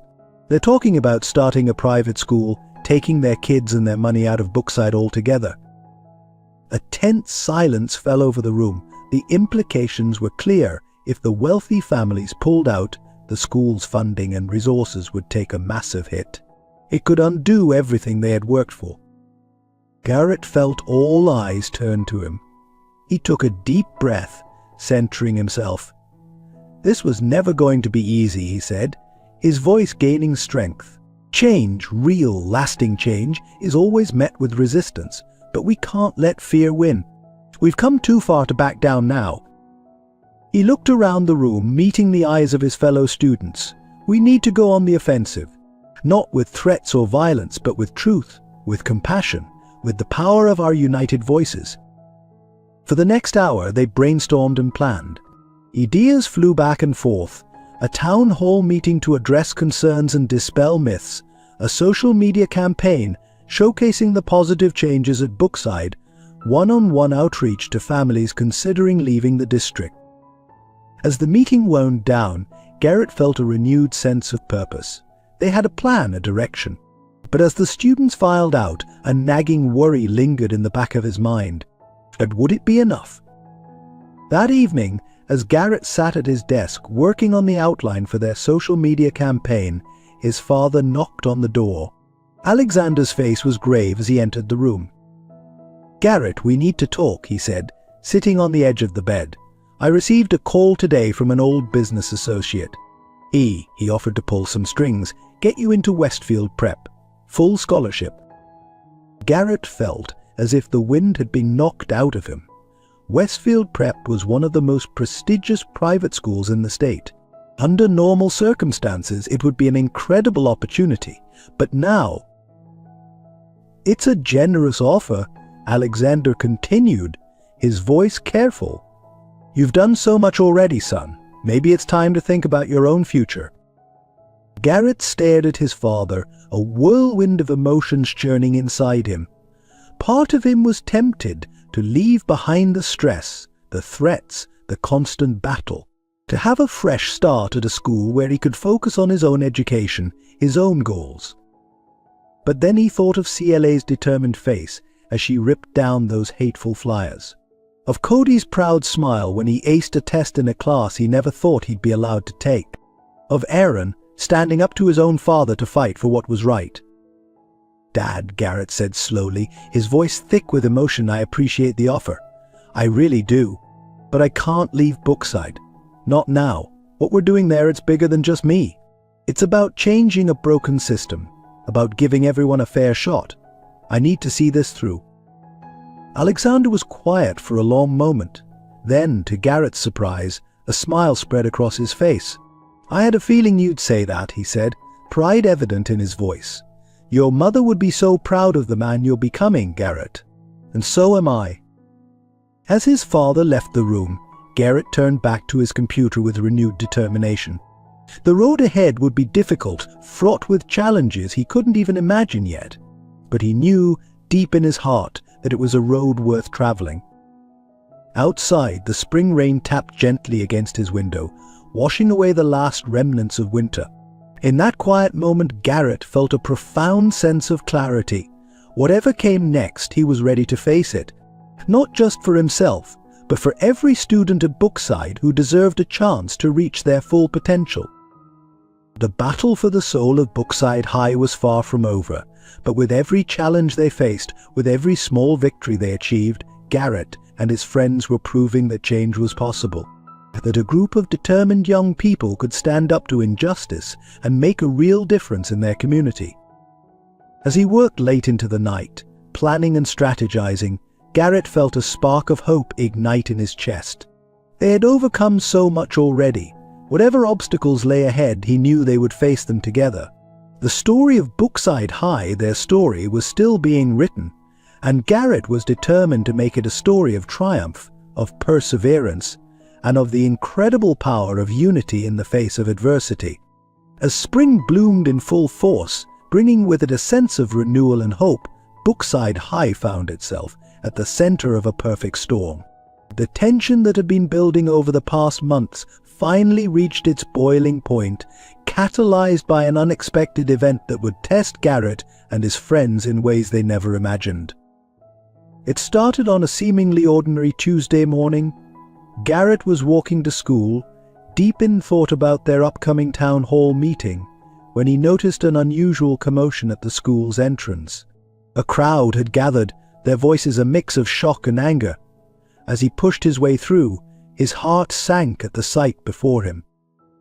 The school's facade had been vandalized overnight.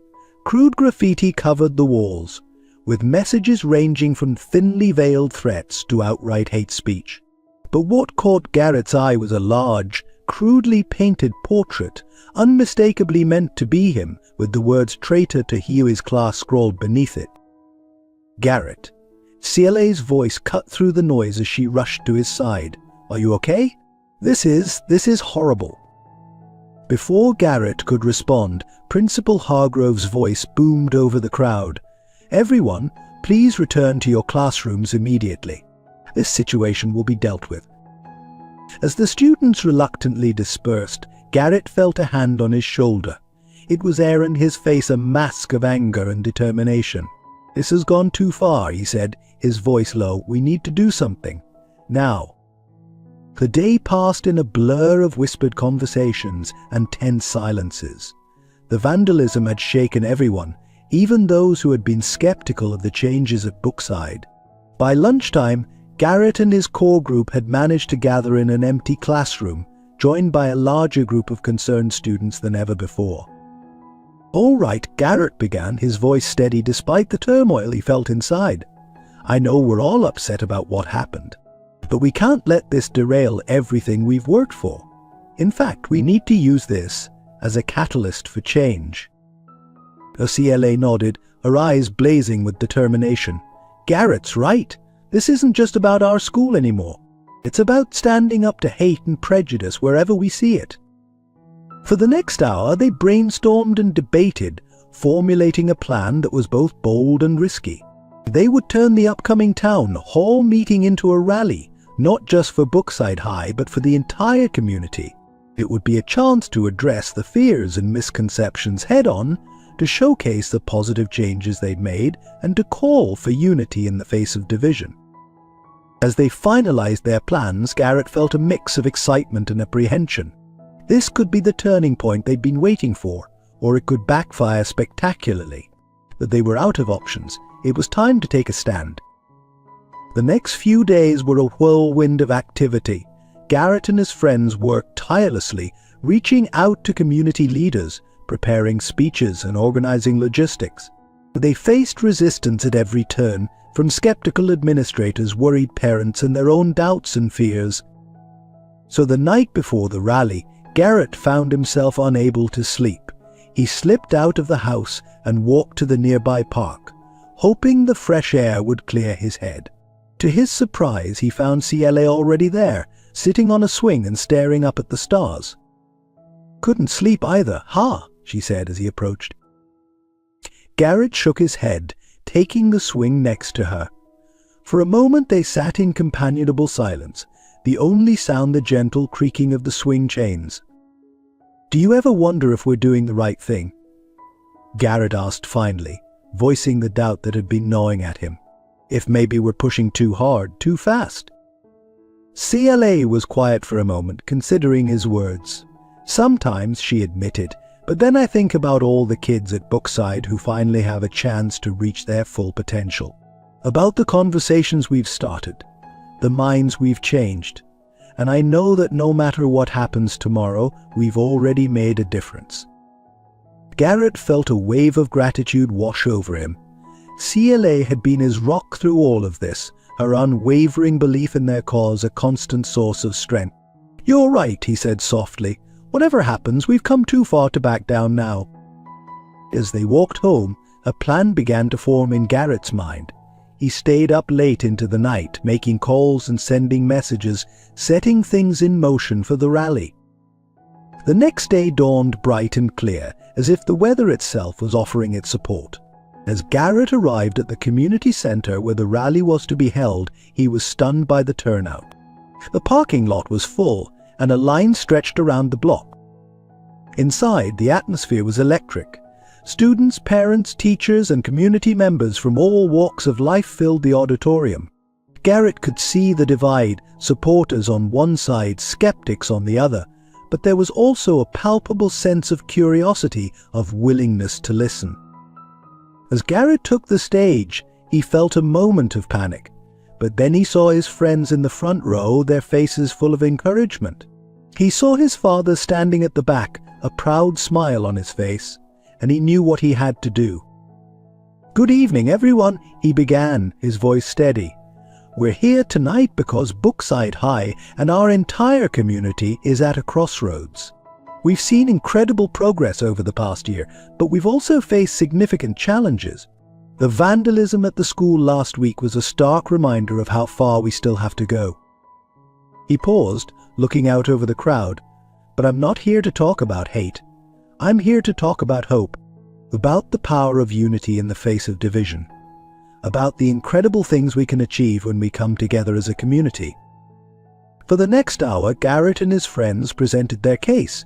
They shared stories of students whose lives had been transformed by the new programs at Brookside. They presented data showing improvements in academic performance across all demographics, and they addressed the fears and concerns of those who opposed the changes, offering solutions and compromises. But the real surprise came at the end of the rally. Garrett invited to the stage a group of unexpected allies, business leaders from both sides of town, who announced a new initiative to provide internships and job training programs for Brookside students. It was a powerful demonstration of what could be achieved when the entire community came together. As the rally ended and the crowd began to disperse, Garrett felt a sense of cautious optimism.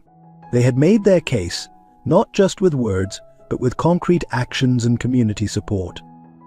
It wasn't a complete victory. There were still skeptics, still challenges to face, but it was a significant step forward. In the days that followed, Garrett and his friends watched as their efforts began to bear fruit. The backlash against the school reforms began to wane, replaced by a growing sense of pride in what Brookside was achieving. More parents got involved, volunteering their time and resources. Even some of the staunchest opponents began to come around, seeing the positive impact on their own children. As the school year drew to a close, Garrett found himself reflecting on the incredible journey they had been on. They had faced hatred, overcome obstacles, and forged unlikely alliances. But most importantly, they had shown what was possible when a community came together to fight for change. The story of Brookside High was far from over. There would be more challenges to face, more battles to fight. But as Garrett looked around at his friends at the school they had transformed, he felt a profound sense of hope for the future. They had started something powerful, something that would continue long after they had graduated. And as for Garrett himself, he had found his calling. The fight for educational equity and social justice was just beginning, and he was ready to take it beyond the walls of Brookside High. The world was waiting, full of challenges to overcome and changes to be made, and Garrett Jacobs was ready to face them all, armed with the lessons he had learned and the unwavering support of his community. The sun set on Brookside, painting the sky in hues of orange and pink. It was the end of one chapter, but the beginning of so many more. And Garrett couldn't wait to see what the future would bring. As the final days of senior year approached, Brookside High buzzed with a mixture of excitement and nostalgia. For Garrett and his friends, it was a time of reflection on all they had accomplished and anticipation for the challenges that lay ahead. The school had undergone a remarkable transformation over the past year. The once stark divide between North and South Side students had blurred, replaced by a sense of unity and shared purpose. The internship program announced at the rally had been a resounding success, with students from all backgrounds gaining valuable experience and connections in various industries. On a warm spring afternoon, Garrett found himself wandering the halls of Brookside, taking in the changes. Colorful murals now adorned the walls, depicting scenes of diversity, unity, and hope, a far cry from the sterile environment he had first encountered. As he passed the library, he couldn't help but smile at the sight of a study group that included students from all walks of life, working together and supporting each other. "Quite a change, isn't it?" a voice said behind him. Garrett turned to find Principal Hargrove, a wistful smile on his face. "It really is, sir," Garrett replied. "Sometimes I can hardly believe how far we've come." Principal Hargrove nodded, his eyes scanning the hallway. "You know, Garrett, when you first came to Brookside, I thought you were going to be nothing but trouble." He chuckled softly. "I've never been so glad to be proven wrong." As they walked together, the principal shared some exciting news. The success of Brookside's reforms had caught the attention of educators across the state. Other schools were beginning to implement similar programs using Brookside as a model. "You and your friends have started something truly remarkable," Principal Hargrove said, his voice filled with pride. "Something that's going to impact students for years to come." The conversation left Garrett feeling both elated and humbled. They had set out to change their school, but the ripple effects were spreading far beyond what they had ever imagined. As graduation day approached, Garrett and his core group of friends, CLA, Cody and Aaron, decided to have one last meeting in their favorite spot, the old oak tree behind the school. It was a bittersweet gathering, filled with laughter, tears, and reminiscing about the year that had changed everything. "I still can't believe we pulled it off," Cody said, shaking his head in amazement. "Remember when we first started? It seemed impossible."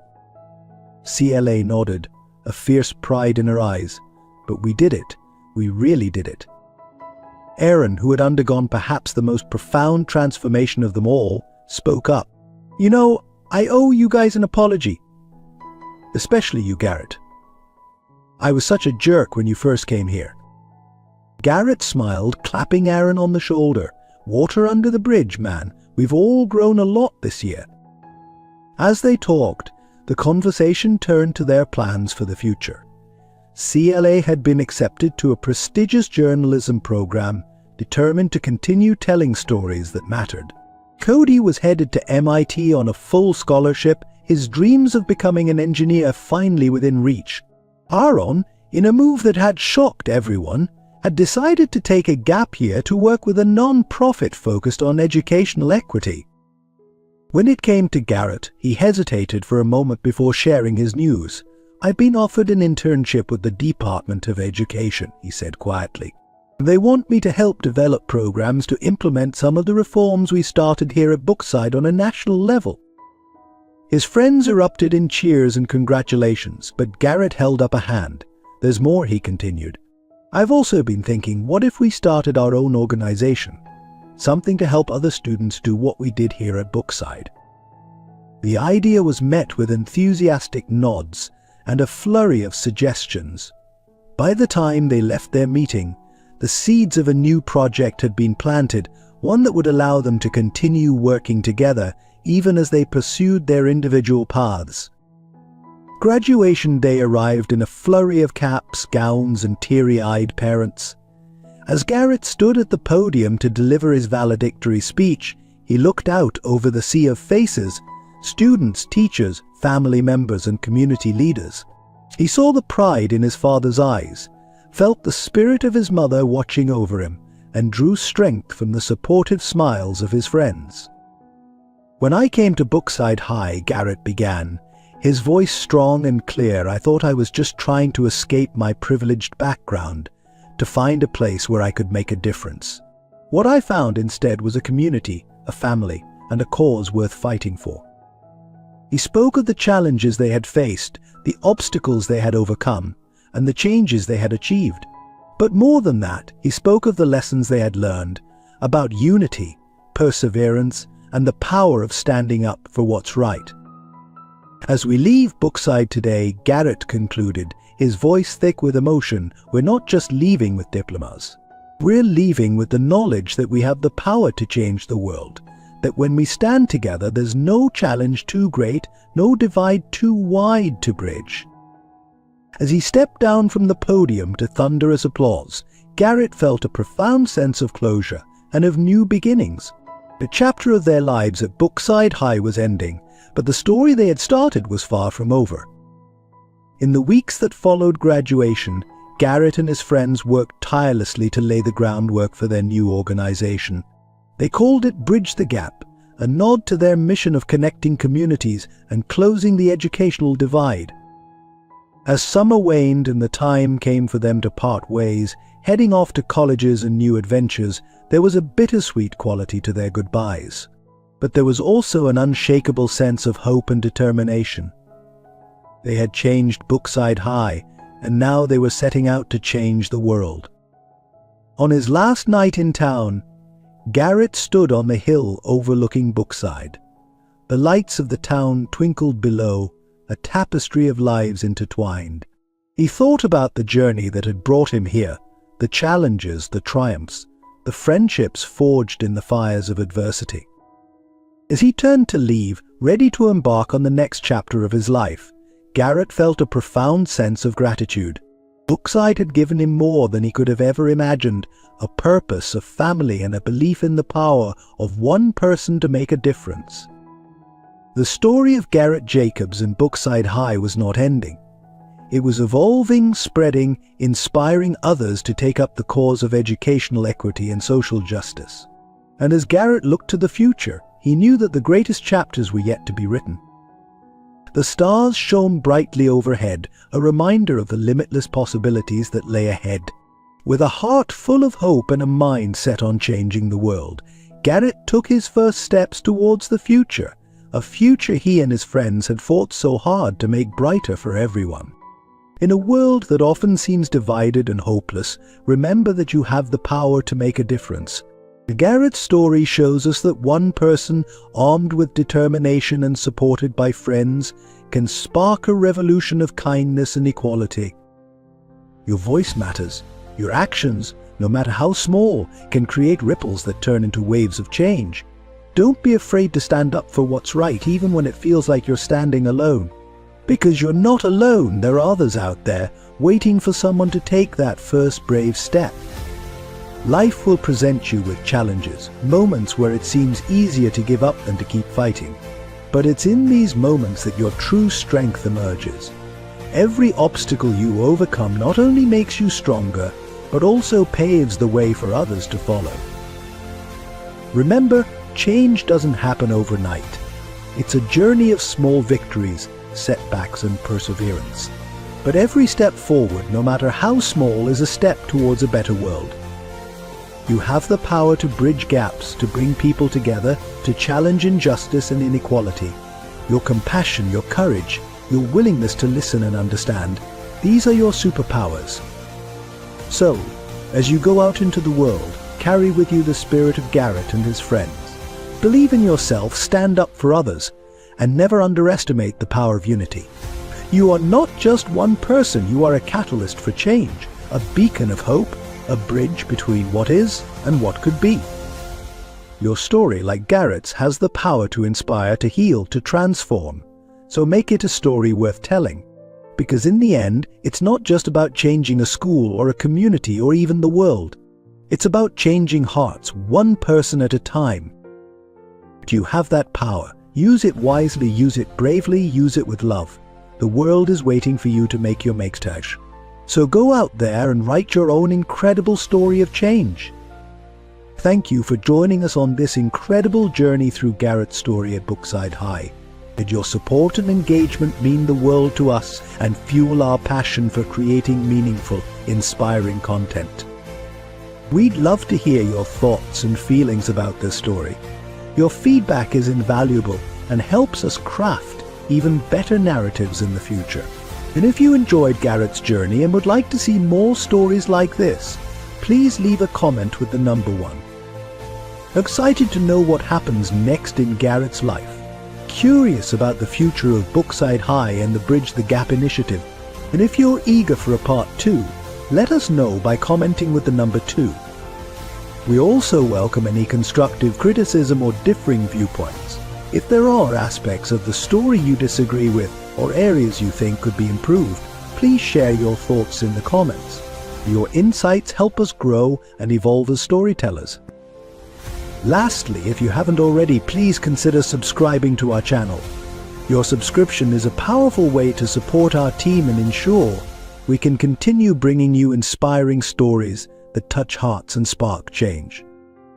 Remember, every view, every comment, and every subscription is a vote of confidence in our work and a step towards creating more content that matters.